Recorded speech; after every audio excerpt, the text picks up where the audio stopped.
জয় ভারত, জয় বাবা সাহেব আম্বেদকরের সংবিধান, জয় মূল নিবাসী, জয় ইন্ডিয়ান সেকুলার ফ্রন্ট, জয় ইন্ডিয়ান সেকুলার ফ্রন্টের একমাত্র বিধায়ক নওশাদ সিদ্দিকী স্যার। আমি ডায়মন্ড হারবার লোকসভা নির্বাচন কেন্দ্রের আইএসএফের মনোনীত এবং নওশাদ সিদ্দিকী সাহেবের প্রিয় প্রার্থী। তো আমি লোকসভা নির্বাচন কেন্দ্রে দাঁড়িয়েছি। আপনাদের ভালোবাসা, আপনাদের দোয়া, আপনাদের আশীর্বাদ প্রয়োজন। আমি একজন ভারতীয় ভূমিপুত্র।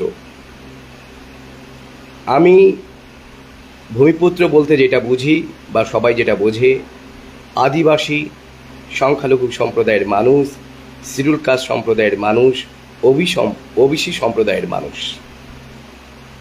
আজকের ইন্ডিয়ান সেকুলার ফ্রন্ট হকের লড়াই লড়ছে, অর্থাৎ ভারতের ভূমিপুত্রদের লড়াইয়ে তারা নেমেছে। আর বাকি দলগুলো কিসের বা কাদের হয়ে লড়াই করছে এক্ষুনি বললে বুঝতে পারবেন। যেমন সিপিএম দলের প্রতিষ্ঠাতা, তিনি ভারতীয় নন, তিনি একজন ইহুদি সন্তান, যিনি সিপিআইএম পার্টির প্রতিষ্ঠাতা।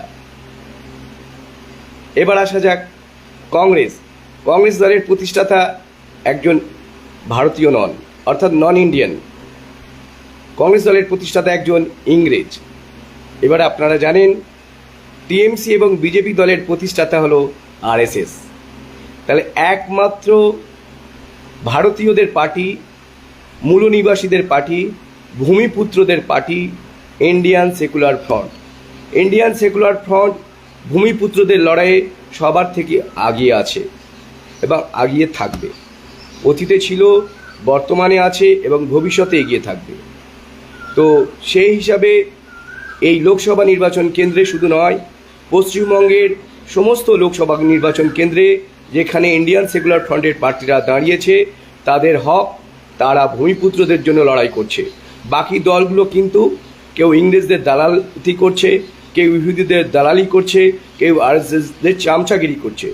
একমাত্র সেই জায়গায় দাঁড়িয়ে ইন্ডিয়ান সেকুলার ফ্রন্টের যারা প্রার্থী, তারা ভূমিপুত্র হয়ে ভূমিপুত্রদের জন্য লড়াই করছে। সুতরাং এ লড়াই ভারতের দ্বিতীয় স্বাধীনতার আন্দোলনের লড়াই, এ লড়াই মূল নিবাসীদের লড়াই, এ লড়াই ভূমিপুত্রদের লড়াই, এ লড়াই জিততে হবে। দর্শক, আপনাদের কাছে অনুরোধ, এই ভিডিওটি প্লিজ শেয়ার করে ডায়মন্ড হারবার কেন্দ্রের যে সমস্ত মানুষজন তাদের কাছে শেয়ার করুন। প্লিজ শেয়ার করুন। আসসালামু আলাইকুম, নমস্কার, জয় ভীম, জয় মূল নিবাসী, জয় গুরু।